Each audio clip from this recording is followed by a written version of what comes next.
अस्सलामु अलैकुम। उम्मीद है आप सब खैर खैरियत से होंगे। अल्हम्दुलिल्लाह मैं भी ठीक ठाक हूँ। आज मैं फिर छोलियाँ तोड़ने जा रही हूँ। हम लोगों ने छोलिया वाली रोटी बनानी है आज। ये सब तकरीबन पक चुके हैं और इन्होंने अपना कलर भी चेंज कर लिया है। आगे ग्रीन है।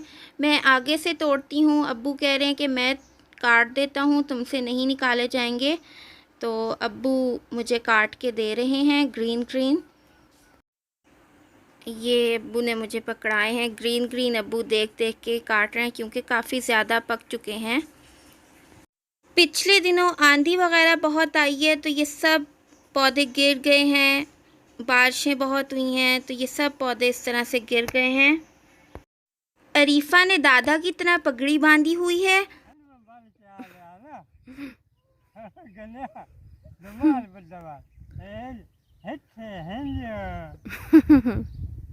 अरीफा दादा के कंधे पे चढ़ी हुई है, पगड़ी पहनी हुई है। दादा उठा के लेके जा रहे हैं। अब्बू, मैं और अम्मा हम लोग ये निकाल रहे हैं छोलिया। बीरा अरीफा भी अपना लेके बैठी हुई है, वो भी निकाल निकाल के खुद से खा रही हैं। मिल के काम भी हो रहा है, बातें भी हो रही हैं और इंजॉय भी कर रहे हैं हम।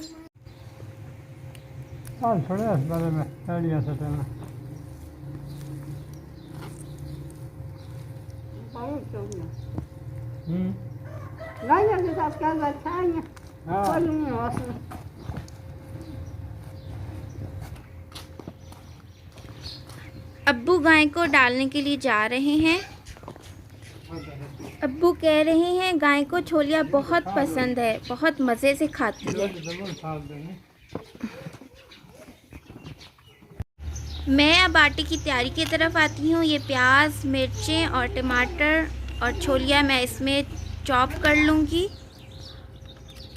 छोलिया भी मैं इसी में चॉप करूँगी।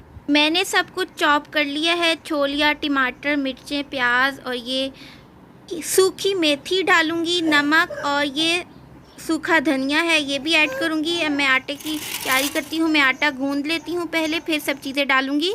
आटा मैंने गूँध के रख दिया था तकरीबन आधे घंटे के लिए और अब मैं इसके अंदर ये सब चीज़ें ऐड करती हूँ। मैं तो आटा ऐसे ही गूँधने लगी थी, लेकिन अम्मा ने मुझे बताया कि तंदूर में रोटी पकाने के लिए आटा ऐसे नहीं गूँधते।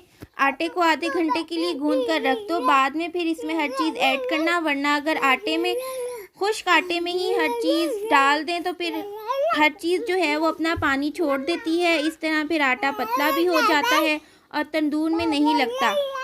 तो तवे पे पकाने के लिए जैसे मर्ज़ी आटा गूँध लो, वो पक जाता है। अभी मैं आटा गूँध ही रही हूँ तो मुझे ख़्याल आया कि मैंने इसमें सब्ज़ धनिया और पुदीना तो ऐड नहीं किया, उनकी इतनी अच्छी खुशबू होती है। तो चले मैं अपने ही घर का फ्रेश धनिया और पुदीना तोड़ के इसमें ऐड करती हूँ। घर के धनिए की तो अलग ही खुशबू होती है। ये भी बिल्कुल छोटा छोटा सा है, मैं ऊपर ऊपर से ज़रा ज़रा सा तोड़ लेती हूँ। ये मैंने थोड़ा सा ऊपर से तोड़ लिया है। अब मैं इसे पानी में डाल के धो लूँ क्योंकि मिट्टी वगैरह होती है। मैं पुदीना तोड़ती हूँ। पुदीना भी मैं ऊपर से तोड़ूंगी, सिर्फ छोटे छोटे उसके पत्ते तोड़ लेती हूँ ऊपर ऊपर से। पुदीना बहुत अच्छा लगता है इस तरह की रोटी में, बहुत अच्छा जायका आता है, बहुत अच्छी खुशबू आती है इसकी। पुदीना भी मैंने तोड़ लिया है, मैं इसे भी धो लेती हूँ ताकि इसकी जो मिट्टी वगैरह है वो उतर जाए। दोनों चीज़ों को मैंने धो लिया है। अब मैं इसे आटे में ऐड करती हूँ। आप भी जब इस तरह से रोटी बनाएं, चाहे खाली प्याज टमाटर वाली या फिर कोई दाल डाल के बनाएं या इस तरह से छोलिया डालें, तो पुदीना और धनिया ज़रूर ऐड करें। बहुत अच्छी, बहुत मज़े की खुशबू आती है और बहुत अच्छा जायका लगता है। आटा मैंने गूँध लिया है। अब मैं अब्बू से कहती हूँ कि वो तंदूर जला दें। अब्बू ने मेरे कहने से पहले ही तंदूर जलाना शुरू कर दिया। अब्बू आज बहुत खुश हैं कि आज तंदूर की रोटी होगी, क्योंकि तवे की रोटी उन लोग को अच्छी नहीं लगती और मुझे बनानी नहीं आती और अम्मा की तबीयत ख़राब होती है, इस वजह से अम्मा तंदूर कभी कभी ही जला पाती हैं। तो आज अम्मा की तबीयत ठीक थी, इसलिए अम्मा ने कहा चलो मैं आज तंदूर पे रोटी बना लेती हूँ।